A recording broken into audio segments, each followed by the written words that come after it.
kid.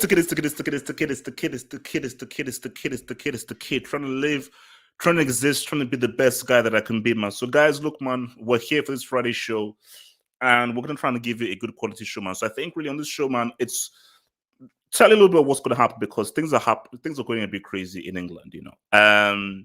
Omicron is real. Call it Omicron, call it Megatron, call it Fliptron, call it whatever you want to call it. Things are getting a little bit hazy right now in England, in the Premier League, cancellations. So we're going to talk a little bit about cancellations. And I'm going to just make a little suggestion here because if you look at the schedule, I mean, do your Googles, I think there may only be like 3 games happening on Saturday right now because most of the games are cancelled because guys are like, look, bro, we can't put out teams. We're going to talk about Eriksen. So Inter Milan have officially now rejected. They officially now stopped the contract with Eriksen. Say, look, bro, we can't allow guys that have a freaking heart defibrillator. We can't have that. So Eriksen and Inter Milan, that has been a divorce. And what I think is going to be an interesting discussion is this whole UEFA Nations League, man. Because I think someone tagged me in it and said that, have heard about how the UEFA Nations League, they now want to incorporate CONMEBOL and bring in teams from South America. And I was like what? So we're going to just talk a little bit about that and also what does that mean? Why would you do that? What's the point of doing that and everything? So hopefully your boy Red Devil is going to try and make an appearance as we try and break all these things down and so forth. But guys, look, man, it's what it is. Again, feel free to send in your comments, your chats, your thoughts processes, and everything. I'll do my best to answer the dubs. Shout out to my Twitch fam, shout out to the YouTube fam. And look, guys, man, look, I think there's only one place to start, man. There's only one place to place. And guys, sorry for my voice. I just had like a really bad, I had like a semi-cold. So I just have a little bit of a sore throat. So if my voice sounds like there's like a brick stuck in my throat, so, or if it sounds like if there's something stuck in my throat, apologies, man, because I just had like a semi-bad cold. So I have like a bit of a sore throat. Hence why I have some water right here. I've got some water right here. So I'll do my best to give you that quality energy, man. So let's get it. EPL. The EPL. So, guys, I want to just tell you what's happening, and then I'm going to put forth a certain suggestion. So, Omicron. Now, what is happening right now in England is, hey, here he is. What up, Red Devil? I'm good. I mean, Spider-Man, bro. Oh, wait, we'll no talk. spoilers. Right? Yeah, we'll talk later. We'll talk later. No, because we're gonna have because I mean we're gonna do a pre-record, isn't it? Yes, yeah. No, because we're gonna have a spoiler discussion about Spider-Man and we'll post it on our channel. But don't because there's a lot of things I'm gonna say. But look, let's put that one side. So, guys, as I was saying, Premier League, man. So here's what's happening. So in England right now, and it's good to have Red Devil here because he is in medicine, so he can tell me whenever I get things wrong. So there's a new variant that originated in South Africa, and it's found its way in England. And sorry, let me correct you just there, bro. No, that's interesting. It didn't originate in South Africa. The South Africans discovered it. Discovered it first. The way the media put it out was like, it came from there, and it didn't come from South Africa. No. Because I know that because I saw the interview with the South African doctor who discovered it. So we don't know where it came from. Yeah. South African scientists just happened to find it first, South Africans, and then alert everyone else. And that's very interesting because they discovered Omicron, which again it transmits a lot easier, but it is not yet as lethal as the original strain and so forth. So at the moment, I think I read a news story that 10 people have been hospitalized for the Omicron thing. So there are hospitalizations, but the lethalness is not really as much as the original strain. But the issue you now have is, I just spoke to my friend now. My friend said he was supposed to, he was in Canada, was supposed to come, but now he has the Rona and he can't come as well. So this thing is spreading around, and it's now permitted all through Premier League games. So I'm not sure what the rule is, but I think the rule is if you can't put forth I think it's 15 players or something, then you have to call it quits. So there are teams who can't even put forth players. So you now have a situation where you already have guys who now have to contend with injuries, and you now have guys who now have to also contend with what should we call it? Basically injuries and also COVID as well. So you now have to do with COVID injuries, both things as well. So you now have a situation where many games have been cancelled. I think Tottenham have had 2 or 3 games cancelled. And if you look at the fixtures from the weekend, most of those fixtures are cancelled and have been called off because teams merely can't put forth enough players in order to play a freaking game. So here's my thing, and I'll bring ideas here. You can't force things. I understand for the Premier League and so forth, you want a situation where you don't have crazy fixture congestion. But if teams can put out enough players, they can't put out enough players. So my suggestion is this: scrap the FA Cup. Scrap the FA Cup. The FA Cup, it's cool. I know it's one of the oldest competitions before. Scrap it. Because if you take the FA Cup away, you free up a lot more Saturdays. And those Saturdays can now be used to now play these postponed games. Because if you have a situation where you don't have to now have these postponed games, and with the FA Cup as well, you're going to have hell. Like, I don't even know whether we're going to have like another international break yet. So my thing is, you have to scrap one of these cup competitions because it's already crazy that you have to play the Papa John's Cup, you have to play league games, you have to play the FA Cup as well. Because I think France even scraps like their third trophy. So for England, I'm sorry, the FA Cup, it's cool, but it ain't like in 2021. No one is checking for the FA Cup. It's cool. I know it's the oldest thing, but no one is checking for that sentimental trophy. Scrap the FA Cup. Because what you're going to have is more games are going to be cancelled. For sure. Of course, more games are going to be cancelled because as how these strains work, I'm sure Red Devil will say, it's just going to get more and more and more. It's going to spread more and more and more, especially with people who don't want to take the vaccines. People, I think they said like a third of people in England have not taken the vaccine and so forth. This thing is going to continue to freaking spread. So you're going to have more games being cancelled. So if you now shove all these games, so a team now has to play Wednesday, then FA Cup on Saturday, then another game on Wednesday, then that's too mad. So because someone who said, I don't know who it was, I read they said that games should be cancelled to like January 7th just to figure everything out. And I do sort of agree because this chop and change haphazard, we play here, we play there because what if you have a situation? Because see, if I look at the Chelsea Everton game, Everton could say that we felt hard done by. Because the team that Chelsea put out is probably a team that they would have put out even if certain guys didn't get COVID. Whereas for Everton, Richarlison is their main striker. That's their main star striker. And there are a lot of guys who would have played for Everton that couldn't play because of COVID. So if you're now bringing this whole COVID thing and everything, it makes it even harder, especially for teams who want to try and do well in this league or stay in this league. So Red Devil, where are you at with this whole thing if we do have fixture cancellations and everything? Because I think some stuff has to get scrapped, bro. Right. Let me so I'm eating. Let me just put my doctor's head on for 1 second and just be completely objective first before we get into the football. So the first thing is that from what we know, the Omicron strain does not have the same mortality or lethality as the original virus, and that tends to be the case with viruses as they mutate. Contrary to popular belief, when viruses mutate, generally speaking, they try and become less lethal. The simple stuff really is that there's no point, if you just think logically for a second, there's no point in being a virus and killing all your hosts. Because if you kill all your hosts, you're gonna die out faster. That's the rationale behind it. So ideally, you want to keep your hosts alive as long as possible so you can proliferate. And that's kind of how these viruses work. So when they mutate, they often sacrifice some aspect of themselves for another. So in the case of this Omicron, it's a lot more infectious. Definitely, it spreads a lot more, so it can infect more hosts.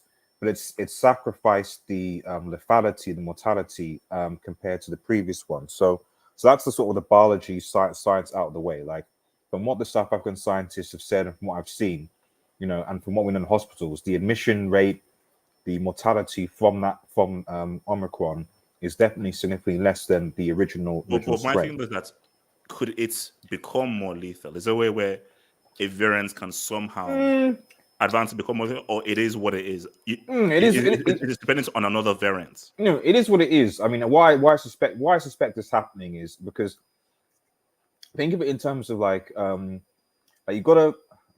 Okay, maybe the way to explain is that like don't think of virus and bacteria like in isolation, right? These are much like the people. You have like black people, white people, so all these people like living together in a sort of big bubble. It's the same thing with viruses as well.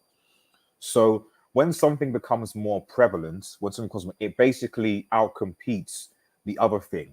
If that makes any sense, So in a way, in one sense, you would want, if there's going to have a COVID strain, if you're going to have a new COVID strain coming on, you would rather have a COVID strain that is more prevalent but is less lethal compared to the previous one that maybe not as prevalent but it is as lethal. Obviously, this is still early stages and stuff, but from what we know so far, like it's not as lethal as the previous strain. That's the first one. That's the science out of the way. So that's one aspect of it. The other aspect is how is government and politics. And while I don't want to go into too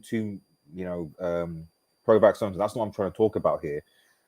But the problem is that increasingly, certainly in the UK, government legislature to us. So, for example, when Boris Johnson announced his new his new guidelines and restrictions or rules, that wasn't communicated to anybody.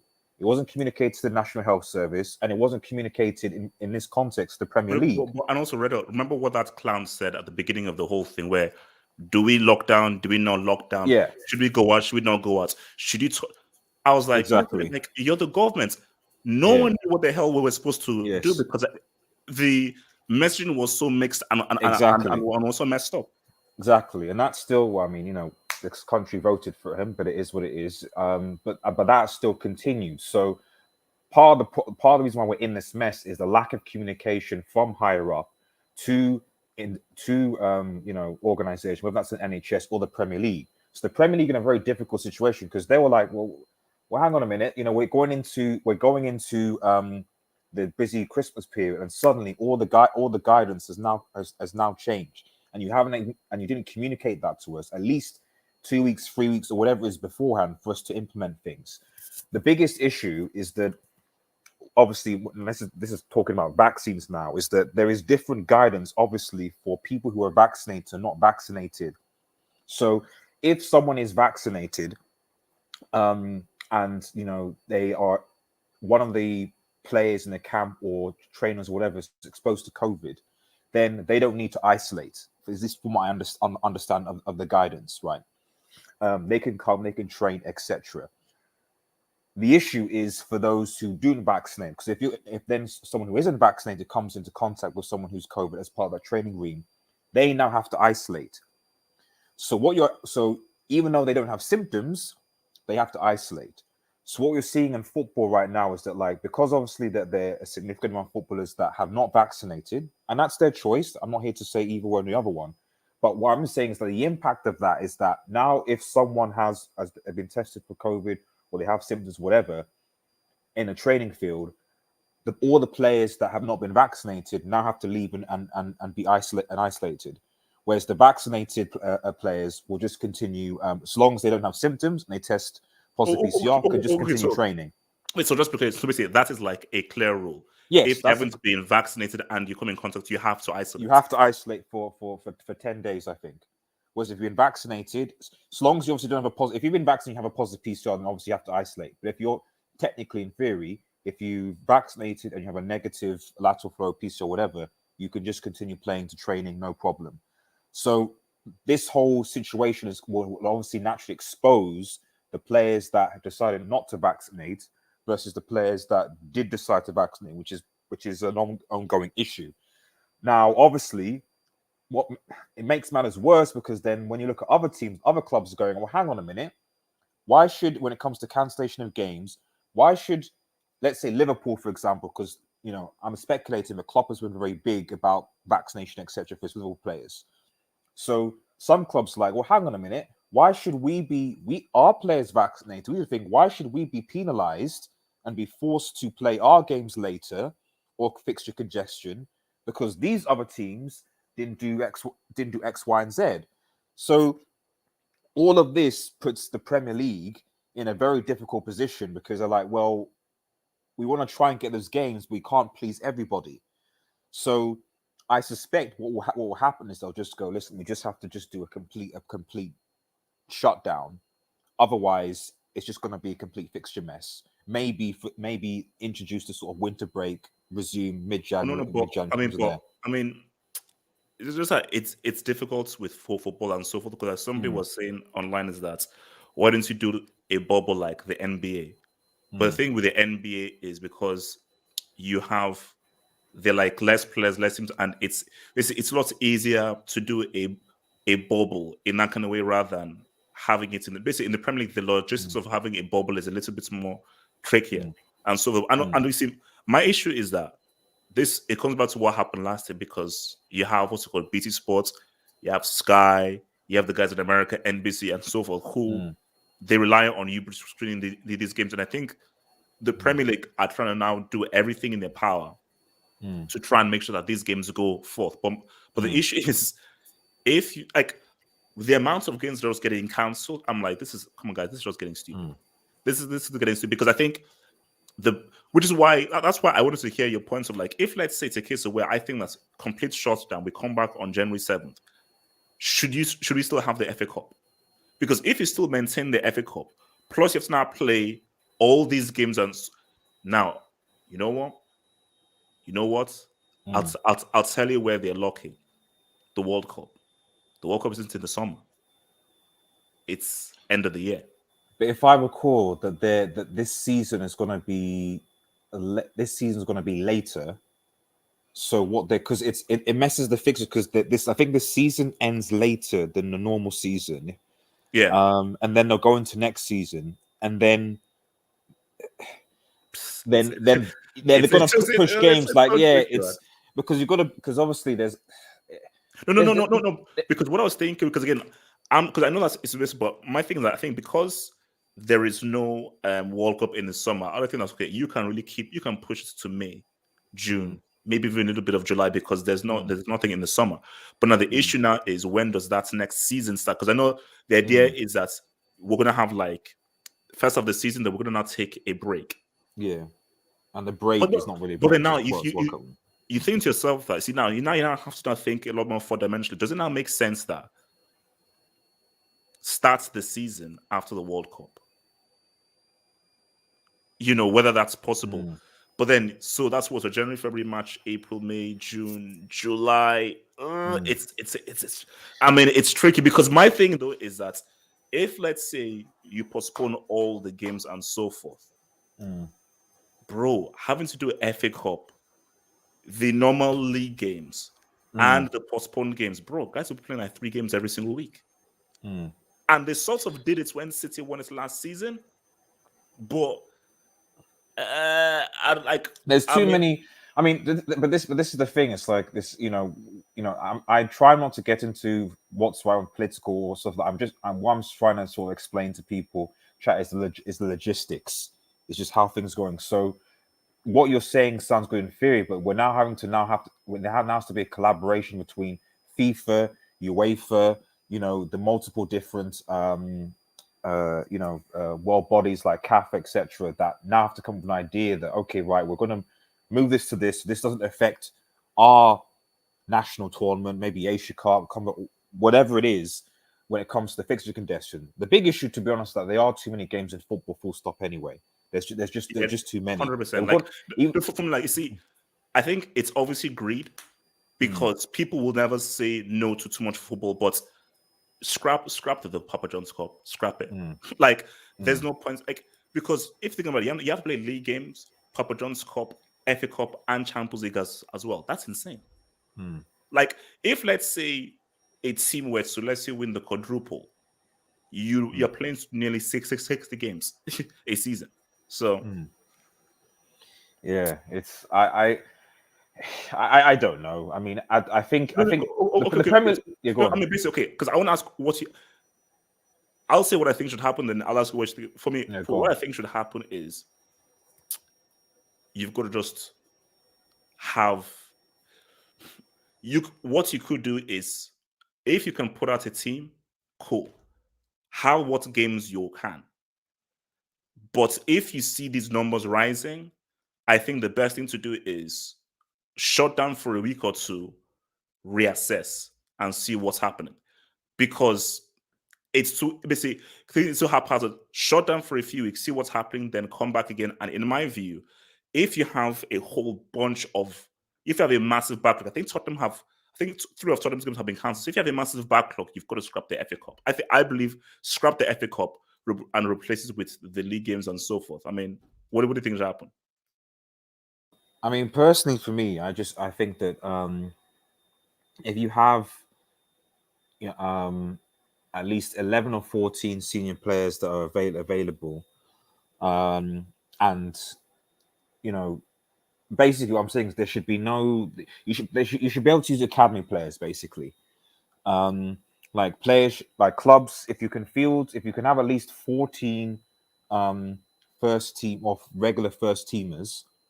Okay, because what I'm seeing in some reports is that like it's not like there's like seven or eight first team players that have to isolate. Some it's like almost like three.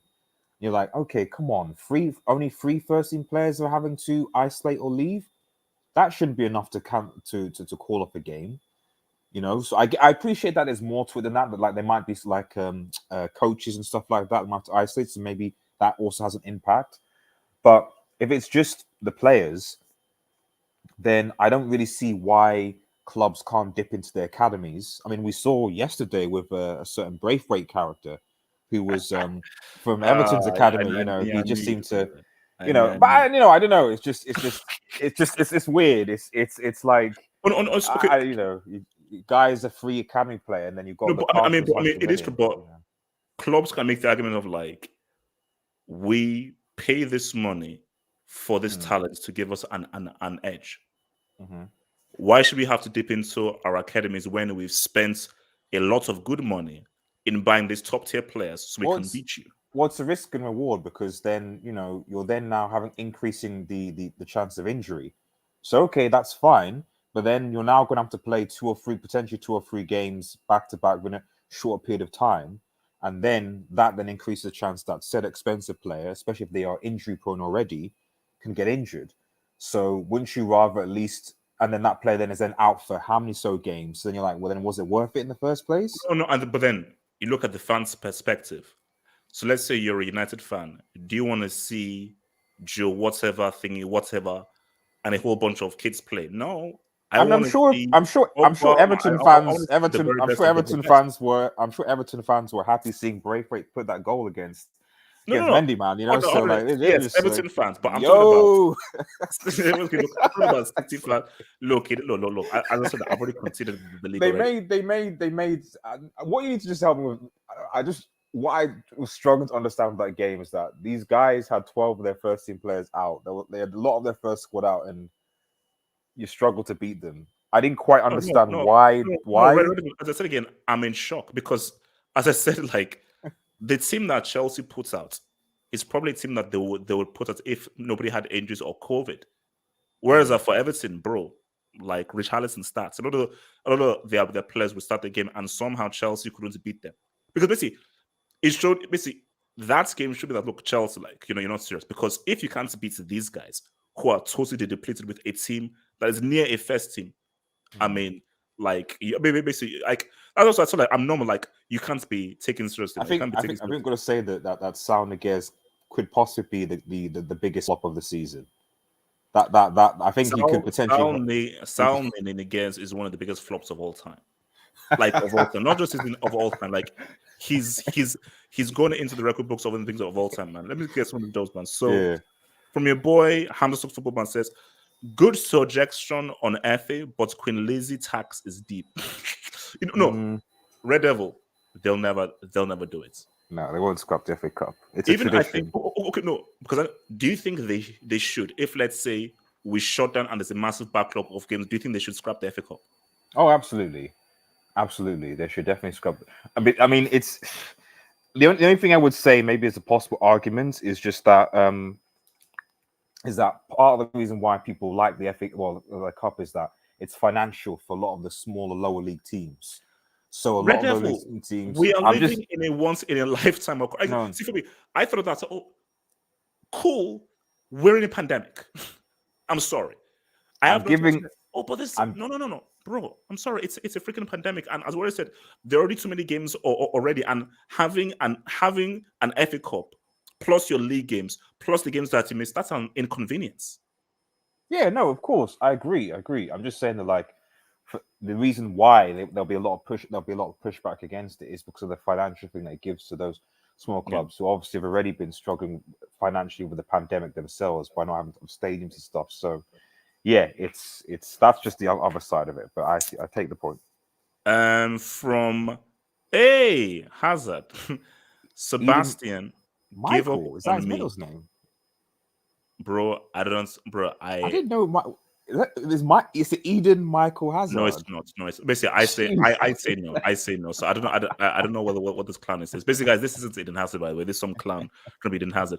Sebastian gave up on. My name isn't Sebastian, by the way. Gave up on me pre 2019 of myself is dead. Wait, right? Did you see some of? Because you know Hazard was trending on Twitter. I did not. Why was he trending on Twitter? What was he doing this I time? think people were just being nostalgic. I think after that Everton draw and how Okay. useless Chelsea's attack is, Okay. and Mount's missing like 4 or 5 clear cut chances, I think people are getting nostalgic of like, man, we used to have a player who was amazing. We used to have a Okay. player who could win a game by himself. Chelsea don't have that. I think, and I was the You first that take said, of take course Hazard back. I'll Okay. take him back 100%. Okay. So yeah, people are getting nostalgic, man. Paul Kickling, thank you for the dub, says HH. Off topic, I think Lantron is going to say what's up, and I think Fishbone, bro, and I think he's referring to Matrix.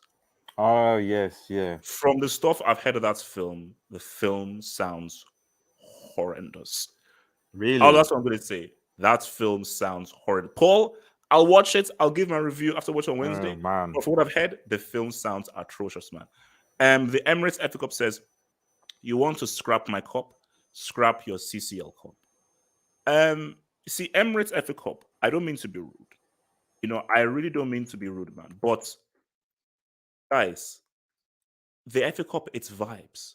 Like Red Devil, let's just be real. Is it really that big of a trophy? I mean, In the larger scheme of in it's basically the lesser of the treble.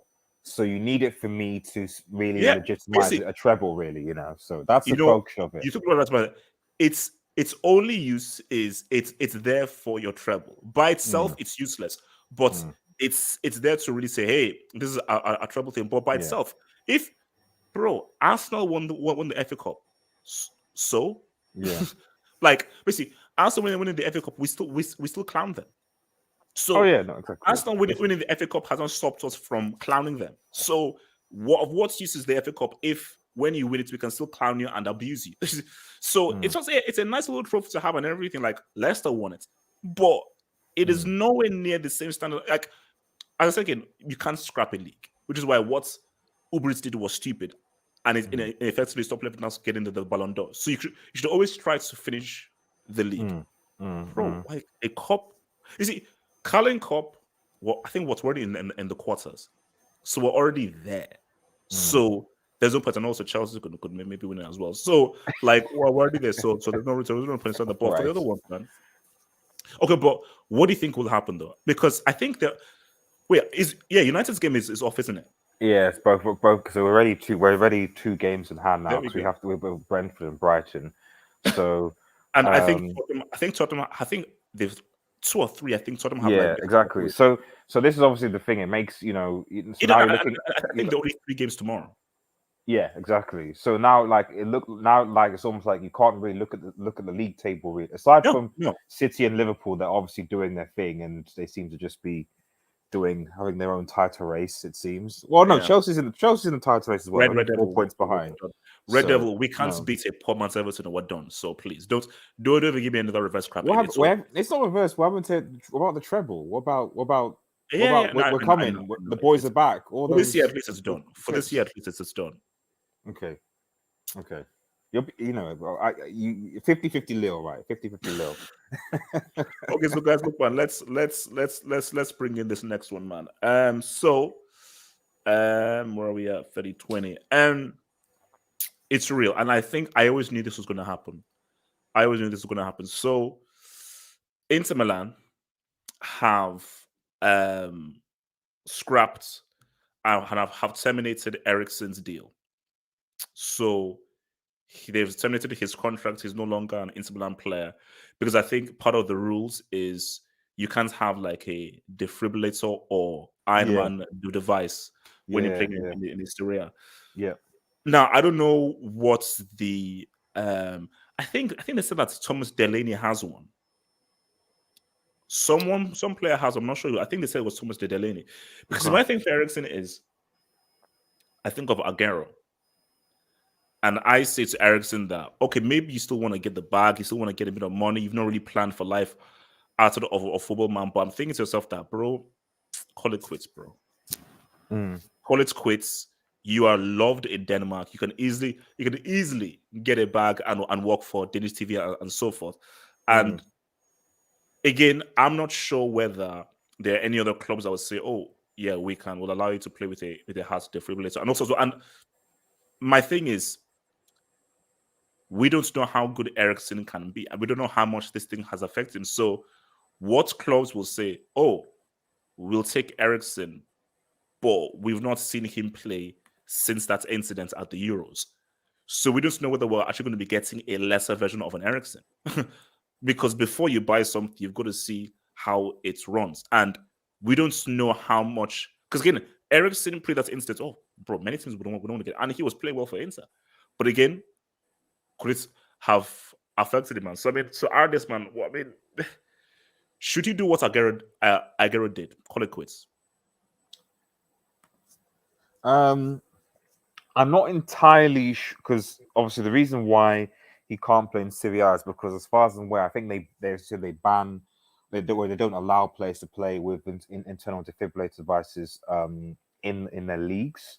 Now, I don't think that applies to the Dutch league, and the only reason I say this is because Daley Blind, who used to play for Manchester United, also has a device. From what I've been told, has a device. He's playing with an implantable device. So maybe in the Dutch league that's not the case.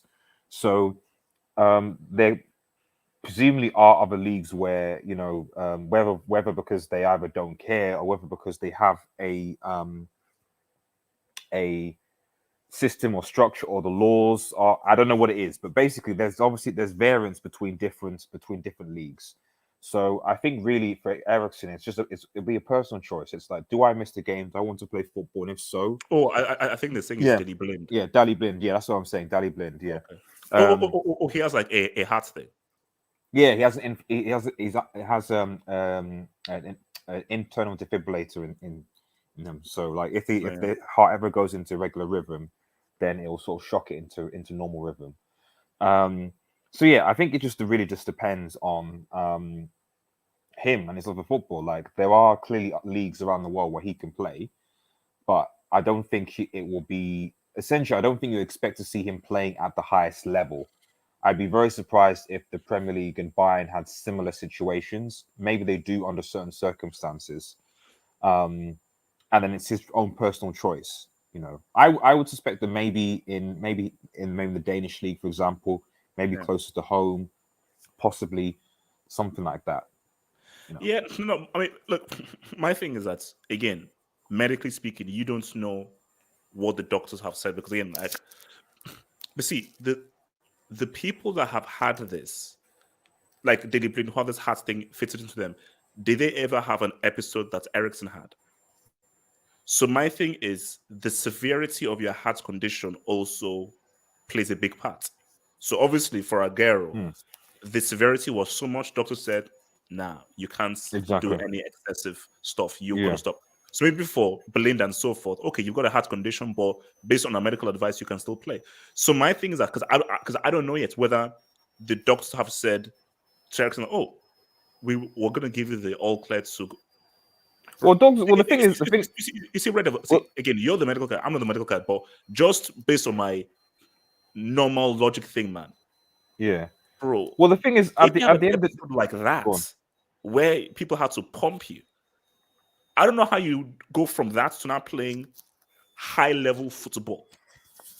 well, the thing is, at the end of the day, like a doctor's advice is it's just advice at the end of the day. Like But it's it's not. expertise, though.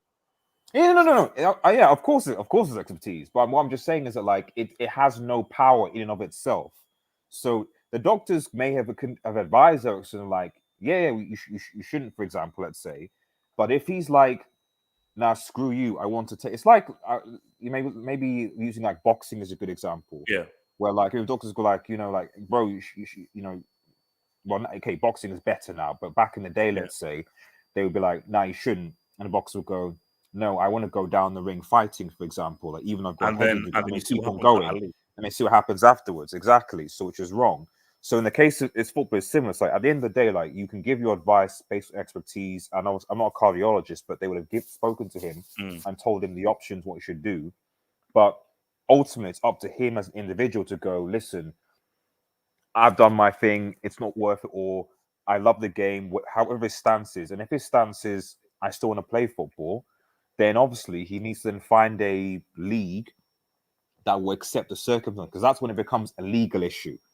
Because obviously, with suing and stuff like that. So in the case of it might be the Dutch league, it might be the Danish league. Who knows? Yeah, I mean, look, man. I mean, good luck to the whole guy. But if I was advising him, bro, do what your boy Gary did, man. Just call it quits, my guy. Just call it quits. I mean, if I was him, I was advising, I would say, bro, just just leave it. He's what, he's 29 or something like that. Yeah. So it's not like it might be a bit different if he was like 18, for example, 19 and had a promising career. He's 29. A bit exactly, so it's like if he was younger, 18, 19, I'd be like, I could understand maybe the whole kind of my career is gonna be left and I really want to go, but he's 29. He's coming towards the end of his career. Like, I personally would say, listen, bro, just see it out. There's plenty of work in punditry at this point because there's a lot of crappy pundits out there. Maybe even go back and potentially, be a coach for Spurs. Who knows? The only thing I would say is that Red Devil, he's not doing that. Red Devil is not going back to Spurs in that capacity. The only thing I would say though is that fair play. That like at least, thank God, at least he won a trophy before this whole thing happened. Wow. Like it was a blessing. I mean, but I don't know whether he won a trophy with Ajax though. He might have won the Eredivisie with Ajax, but yeah, like obviously. No, he won with Inter Milan. That's what I'm referring to. Oh no! But I'm saying that I thought he was one of those guys who spends most of basically like Kane, where he spends most of your career at Tottenham and rush. Like imagine if he spent most of his career at Tottenham, was like it's Tottenham, you youth dude. This happened and he ended his career never winning a trophy because he was stuck at Tottenham. That would be horrible. But I think he won with Ajax.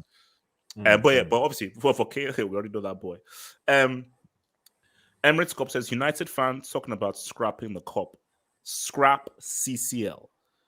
Emirates FA Cup or whoever your name is. I appreciate your trophy and so forth, but in 2021, your trophy just ain't relevant, man. Cesar Silverman, thank you for the dub. Cesar Silverman.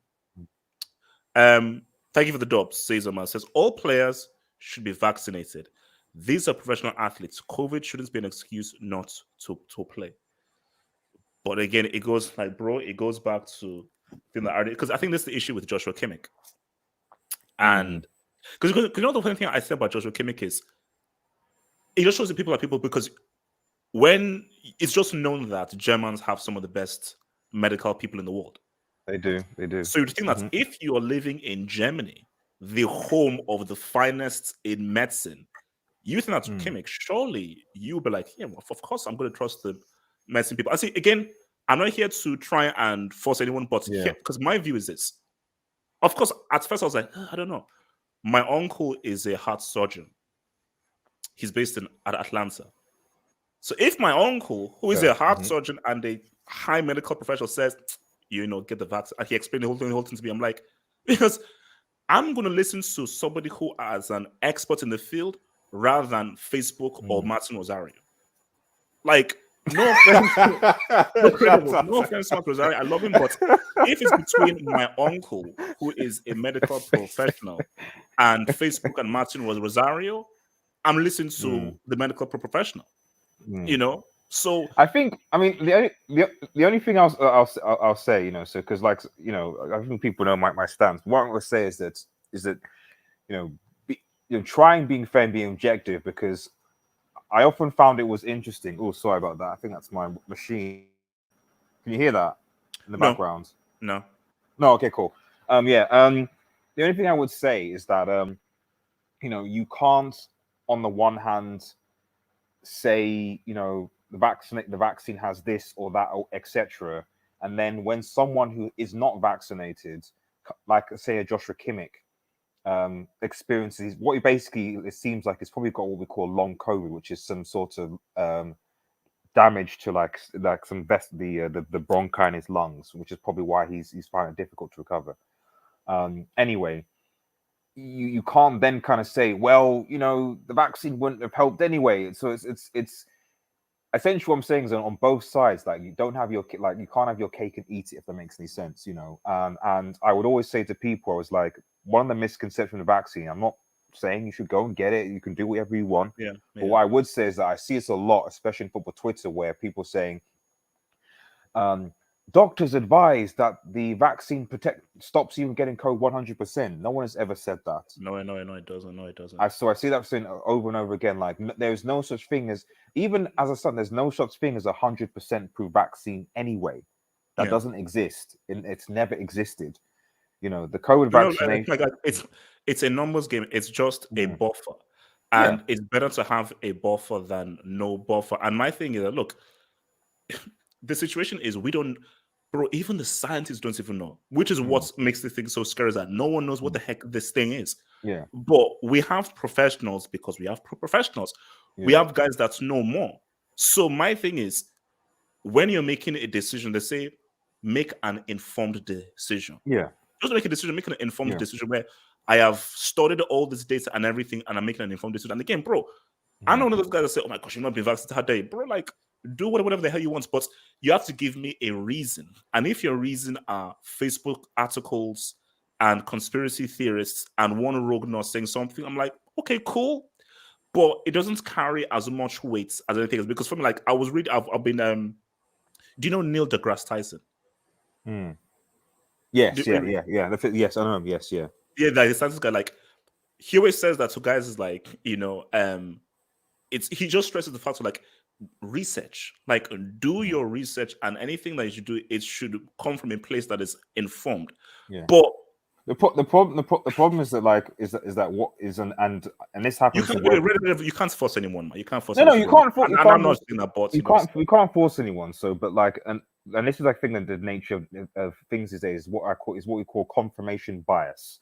So basically, you have a people, and this happens everywhere in my work, in football, and everything, where you have already a belief, an idea, and so that idea that you have, you basically then go and seek stuff that basically confirms that idea. So a lot of people, understandably, already have suspicions about various things in the situation. And so it's very easy to say, right, I now see this, so therefore that already confirms my original belief, rather than actually thinking, well, hang on a minute, let's try and be objective and think, what is the evidence? What is the what is it? You know, does it is there evidence that says X, Y, and Z is true? Is there evidence that says X, Y, and Z is true, and not anecdotal evidence, stories that I've gone and searched to mm, confirm my beliefs already? If that um, makes any sense. So, but that's not related to COVID. That's, I think, just stuff in general, politics, oh yeah, things yeah, going. yeah, yeah. It's a So general, like, I think people will be like, I don't want to do something. What mm, can I use to support my claim of not wanting to do something? Say, hey, look, this is mm, an example of why I'm writing my yeah. decision. Like, Yeah, and so one thing I will address, though, is that I'm seeing a lot of the jab, it's because of the vaccine correlates. I'm seeing that a lot, and I will call that out. And the reason why I'll call that out, okay, is because I do find it very interesting that people are quick to with these heart issues, that people are quick to say that, but then they said absolutely nothing when Klopp and other coaches were saying that the amount of games that players were playing were having significant, like, effects injury wise on their health to players, and that it was getting too much, and that their bodies were being affected as a result. Now, at the end of the day, like high athlete training is a high tier sport, and it does put a lot of demand on your body, i.e., your heart as well. But when people like Klopp, other health professionals were saying like, listen, mate, the amount of games people playing as is a bit too much. Maybe we should kind of, oh, you're getting paid tons of money, it's fine. Oh, keep on playing. Oh, whatever. Oh, people care. So, I'm not saying that as I'm not saying that as a kind of like a pro or anti-vaxxer thing. I'm just sort of saying that like you can't again on the one hand be like, I'm now a health expert because I believe that the vaccine or whatever is related to these heart-related issues, and then at the same time say it's not a big deal that players are playing an insane amount of games in such a short period of time, and that is having negative effects on players' health. That makes no sense. Pick a side is all I'm saying. Oh, no. I think, look, yeah, you have to be consistent, and I think that because I think even Lewandowski even raised the point of saying that like no one really cares about our well-being, and like Lewandowski that we play a lot of games. Yeah. And because nobody is ever going to say no to too much for football. That doesn't exist. Oh, there's too much football, so we will always have more and more and more. And because humans are so greedy, human beings will always want more and more and more. So yeah, let's have more games and even more games and even more games without any thoughts with regards to players' well-being. So my thing though is, again, it goes back to this situation. So if let's say you have this whole backlog, of course they're going to keep the FA Cup. So you're going to keep the FA Cup. Games are going to be cancelled. So let me get this straight. So guys are now going to have to play the league games, plus the cancelled games, plus the FA Cup, and some guys in the Carling Cup over the space of 2, 3, 4 days. Because you also have to make space for guys who are in the Champions League as well. Bro, that makes no sense. Even if you're paid $1 million, all because I'm paid $1 million a week doesn't mean that I'm now Superman and I now have like amazing health. Think of even the additional things like, for example, that FIFA wanted to expand, I think from next year, or this year, but I think it was next year, the Club World Cup to include more teams. Even this year, when UEFA with the whole Europa, this whole qualifier thing, that's 2 additional, like, there's no need to have qualifiers for the Europa League, but you've now included 2 additional games to say, let's say Barcelona, Napoli, 2 additional games that didn't need to happen on top of all the other games you have to play. Oh, no, but relatively simple. It's money. Every game that's televised, people are making more money off of it. So what is happening is these stations are, can we get more money? Can we get more money? Like Premier League, we already know that is one of the most profitable leagues in the world, and so forth. Of course. Do you know that there is no way they're going to scrap the Papa John's Cup? No way. Not because it's tradition. No, it's not tradition. It's money. That football fan is going to tune into every single game that their guy plays, and every time that me as a TV station tunes in a game, we get all this money through ad revenue and so forth. So these TV stations are saying to my man, bro, make a 5th cup, make the fish and chips cup.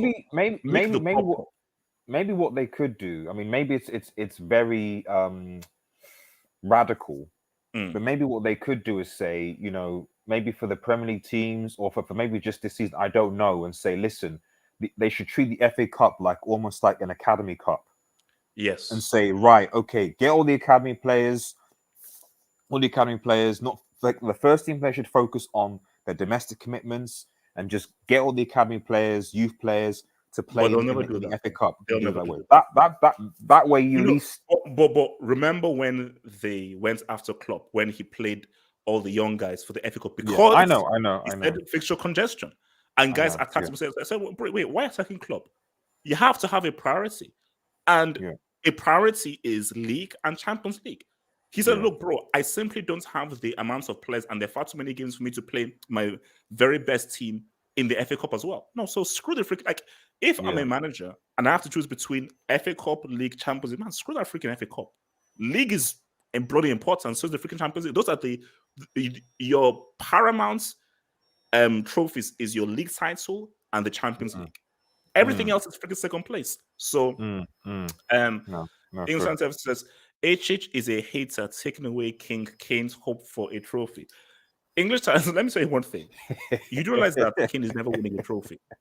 Like, he is never winning a trophy for Tottenham. So that's never happening, bro. All right, look, let's bring in our final topic here.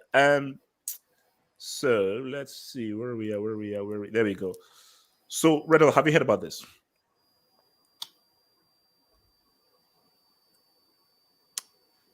So basically, I'll bring. So basically, Nations League, they release their groups and everything. So apparently, okay, there is a suggestion being made that they want to invite CONMEBOL teams to the Nations League. Oh, here we go. So, Red, I see, guys, I told you that in 10, 15 years' time, you won't recognize football anymore. Like, anytime. So they almost want to sort themselves. So they almost want what they want is almost like a super. Well, yeah. Like a super league, a super league of World Cup. So I want the best top tier national teams in a super league international tournament. Because if you invite Brazil and America and Argentina into this, it's effectively a super league for the World Cup. Yeah, pretty much. Like, and my thing is, because you're not going to teams from Africa or Asia are going to be in it, unfortunately. No. That's what I was going to. I was going to go. Okay, wait. So why aren't we invited? wait. Where's our invites? Because Nigeria is struggling to qualify for the World Cup. That's why. I'm going so through. So I can't even laugh properly. Oh man! Because look, Nigeria have to actually qualify for the World Cup first before you yeah, exactly. My thing here is that see, yeah, Nigeria is not. That was just rude, man. So my thing here is, look, I knew this was always where it was gonna go, because my thing now is Red Devil. It's called the UEFA Nations League. The clue is in the title. UEFA, exactly. Which is not put beautiful. Now, Copa America used to do invites, so they used to invite Mexico and Japan for the Copa America, but that was just like as an arbitrary thing or something. I think they used to do it because they didn't have enough teams. So I think maybe there's a time where, like, I think for some reason a team couldn't be in it for some reason. Say, okay, we need someone to make up the numbers because we don't have as many countries as Africa or Europe.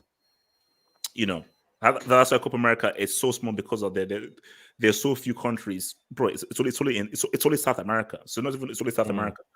But for Europe, bro, you already have a way. So, because see, my thing is that what is the logic in trying to do this? Because once you do this, it's no longer a UEFA tournament. It's now this hybrid, this Super League hybrid.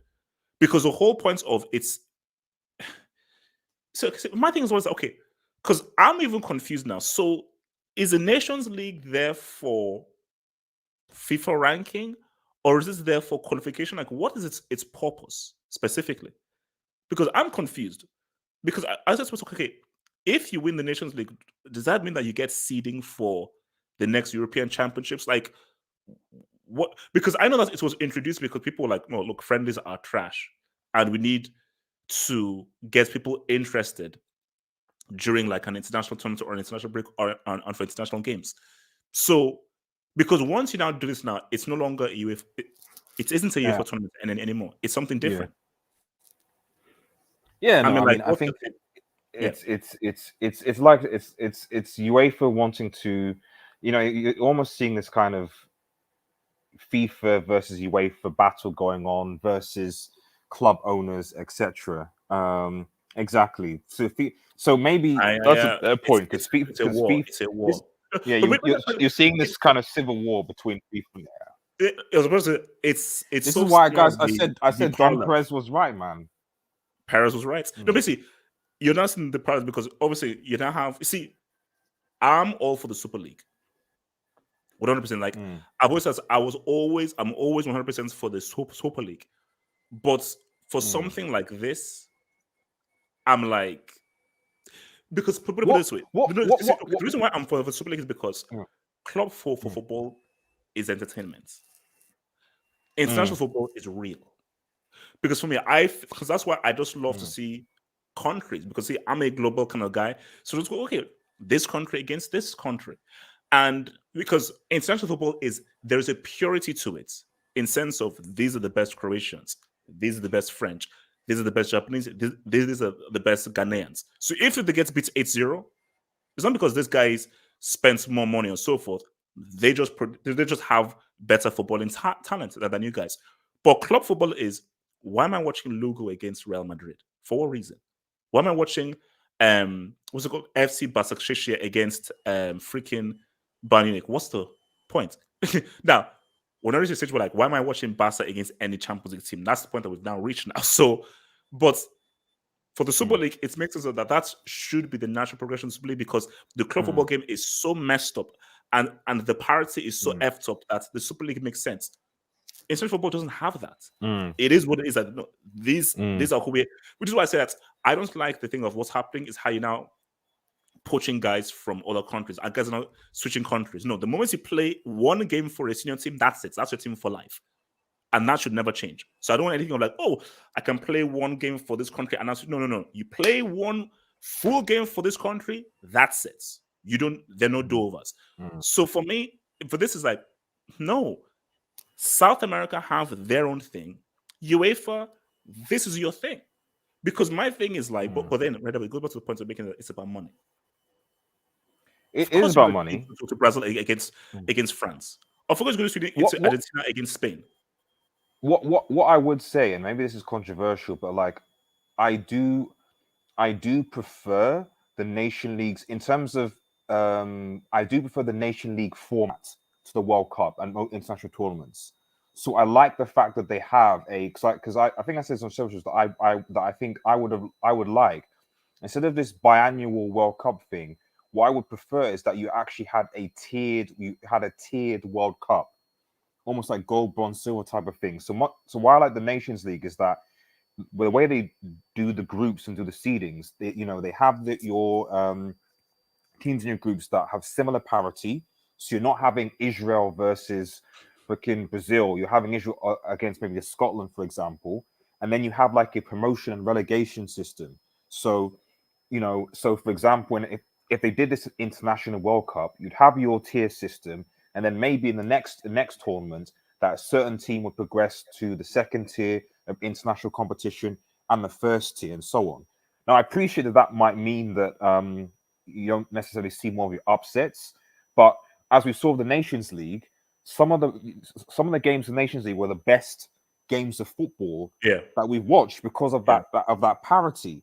Yeah. Whereas, yes, in the World Cup and Euros, you often find, to be fair, sometimes in the Euros, I think just people underestimate teams. Like, I think that Switzerland have actually shown a good team.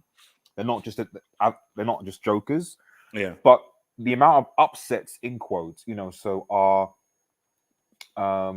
they're there, but they're rarer. Very rare. Very rare compared to basically Greece in 2004 is probably never going to happen again. Exactly. Like, you're just not going to see this. And I think that's like there were upsets in this Euro, but at the end of the day, Italy still won the European, and people still put Italy as possibly one of the favorites. So I don't know. I just think that what I'm saying is that if this thing that UEFA are doing means that they're going to create a situation where it leads to a reformat of international competition, which is more tiered and balanced, and so the games are more competitive and entertaining, then I don't have a problem with it. No. See, here's the thing. Here's the thing. And I think this is what's going to happen. Nations League is going to be scrapped, and they're going to have just as we're going to have an international tournament, just as you said, of the best elite teams. So a bit similar to the Confederations Cup, but all right, it's weird because, like, who do you take from Africa? Like, because African football at the what now? African football right now is what. But I think what you're gonna have is we're gonna have we're gonna have like Brazil, Argentina. You need to make Chile. What they should do is they should have like they should have African All-Star 11. So just have an 11 team that represents the continent. But actually, do you remember back in the day? See, I know you remember because I know that you were at the same age. Remember when they used to do like Europe versus the world? Yes, Europe. yeah. You see, now is that I don't know that Africa can actually make a quality 11 now. It's this world, but No, we can. We got. If you got Mo Salah in the team, you got Mendy in goal. Mendy. You got Okay, who's in midfield? Oh, Partey. You got okay. Well, he's a brick now. But you got Ndidi from Leicester, who's still we've solid. in Didi there. Partey. You have Mars, but my thing though is that okay, you can make a team, yeah. but compared to the team that's in the 90s when you had Weah, you had Yeboah, you had Abedi Pele, you had Okocha, you had Olise Uche Okechukwu, you had Rigobert Song. You had like this was and I think Africa played Europe, and I think Africa beat Europe 2-1. This was like mid-90s, mid-late 90s, and I think Africa beat Europe. See, I would rather something like if they're gonna make a new tournament or something like that, I'd rather something new like that where you're like, oh, okay, if they're gonna make it, if the FIFA wants to make this biannual, then instead of making it biannual, instead like have the actual World Cup and then have like something like that where you have like continent, like I call it the continental cup or whatever, but give it a different meaning, like, oh, let's have America against, and just have it for like a week where you just have all these teams playing together, then fair enough. But it's exactly RD's game of the year was San Marino versus England. but you see, and this is what I've always said on stretches that, like, no offense to San Marino and everything, like these guys have no business being in a qualification thing. No, I mean it could be worse. It could be 20-0. True, it could be the Latvia females. I get it. It could be that, but I read it like who wants to see that crap? Like, let's be real. Who wants to see a team get pimp slapped 10, 12, 13, 14? So basically, I wouldn't mind. See, for me, World Cup should always remain the same. I know it's going to get screwed, but it should remain the same. But I wouldn't mind an international tournament that had Brazil, Argentina, Senegal, South Korea or Japan, France, Germany, Spain, Italy, so forth. Have just like the top of the top guys, and let's say these guys duke it out. Because look, bro, like, because I remember. Do you remember Le Tournoi? It was just before the '98 World Cup, where basically where Roberto Carlos scored that crazy free kick. Okay, yeah. Because I think England were there. So basically, I think it was England, France, Brazil, Italy. Like something like that. And it was fun. But my thing though is, here's my thing. What you may find, because you know how people say, "Man, the World Cup is trash. It's watching everything." What if you have a situation where this now begins to gain traction, and somehow this is now a replacement for the World Cup? And more people are now drawn more towards, we'll have a tournament that literally just exists of all of the elite international teams. So then, rather than how many World Cups do you have in 50 years' time, is how many international Super Cups do you have? Yeah. The nature of trophies, trophies change, but I mean, everything is obviously always driven by money at the end of the day, which is why, I think like consistency is key. That's why your domestic cup, for example, your domestic trophy is always going to be, your go-to, at least while maybe I don't know whether our domestic league going to still be around. I don't know. I think domestic league is still could have been on for a bit longer. I think that if there's going to be a super league, it will be people playing in domestic leagues. But regardless, the value of trophies themselves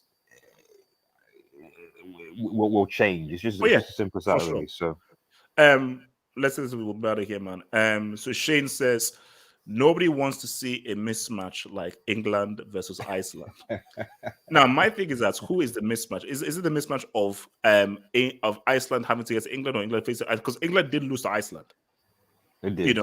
And in my thing though is if I was to have like a top instead of the very best teams, I probably wouldn't put England in there.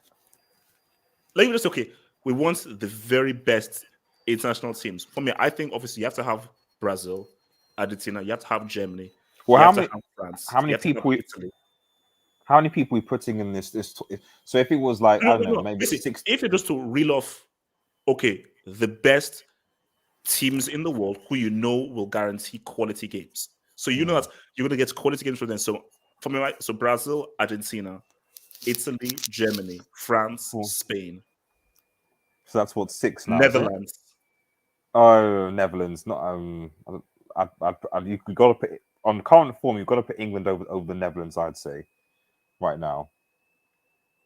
Historically, no, but like based on that, But I'm saying in terms of this isn't like this is purely popcorn, okay, entertainment and popcorn. okay. Shouts to the gates, but England Okay. are not here for England. Of course, England are good. I'm here. Okay. This is a box office tournament. This is purely for Okay. box office. So in terms of box office, you have to have Brazil, you got to have Argentina, you have to have Germany, you Maybe have to have throwing, Italy, you have to have maybe Spain, you have to have France. throwing Switzerland there, maybe, you know, so stopping and when Mbappe missed his penalty, so like you've got to have that drama in there as well, you know. Red, What I mean? Red Devil. So, there's got to be an underdog, a We're fighter, not you know. putting in. We're not putting. we're not putting in those. Are you okay, bro? No, because no, I just had like a sore throat cold, man. So okay. I mean, we're not putting in those neutral merchants in there, man. So look, man, don't give me everything that nonsense, man. Look, man, let me even well, wait, hang up. So let's just quickly have a chat afterwards. Okay. Yeah. So guys, look, man. Actually, what games are actually to tomorrow? See, I know La Liga is all good. So so what do we Oh have? yeah, tomorrow? Shane's right. They probably would invite the USA as well. That's one way to get the USA into the tournament. Yeah. Of course.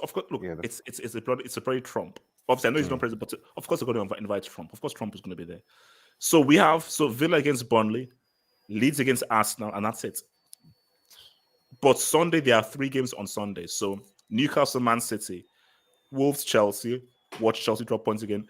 You see, is Tottenham Liverpool going to go ahead? I think so, because as far as I'm concerned, the Tottenham players should be back for it, so it should be fine.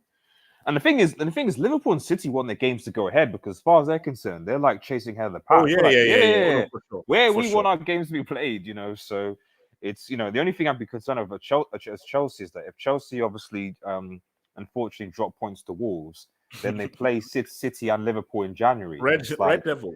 It's like what? Wait. Red Devil, what about it's over? Do you not understand? Like, am I speaking Kryptonian? It's over. No. It's over in the sense of the main I mean, yes, it's over.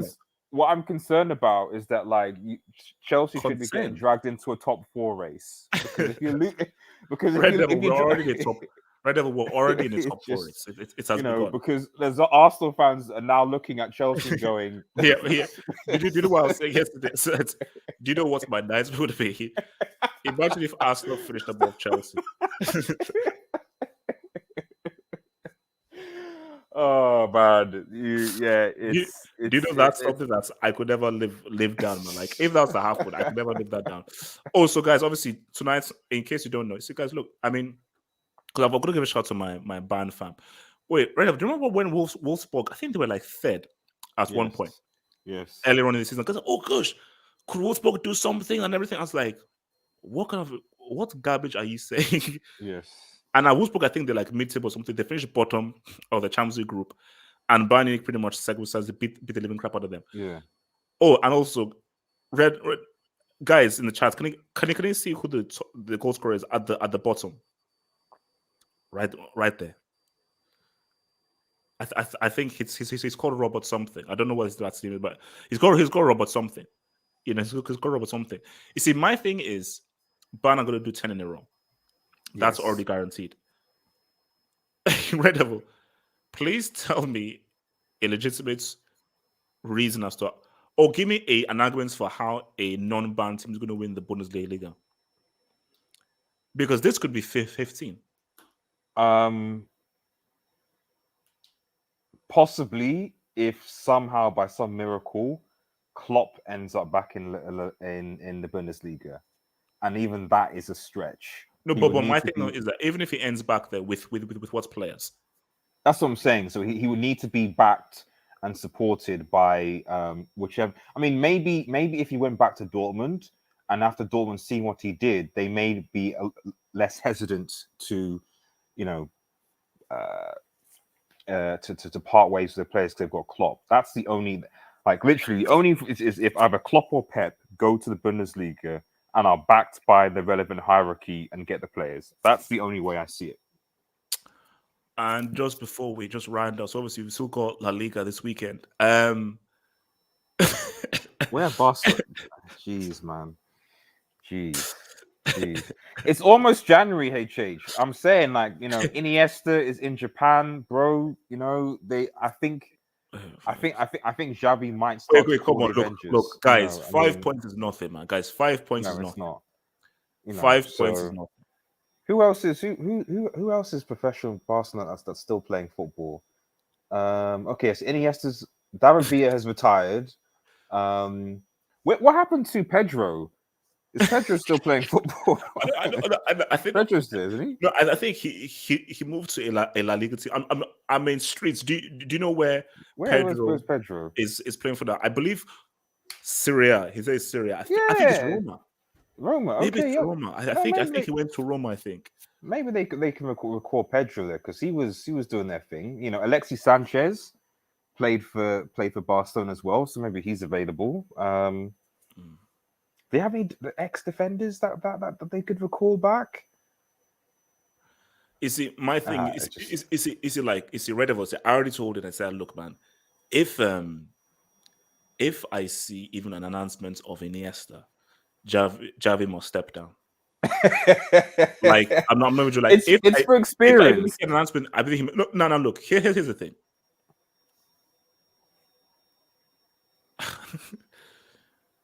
Will they make top 4? No. I said it. I said it before. No, Red Devil. You're saying no because you want it for the vibes. No.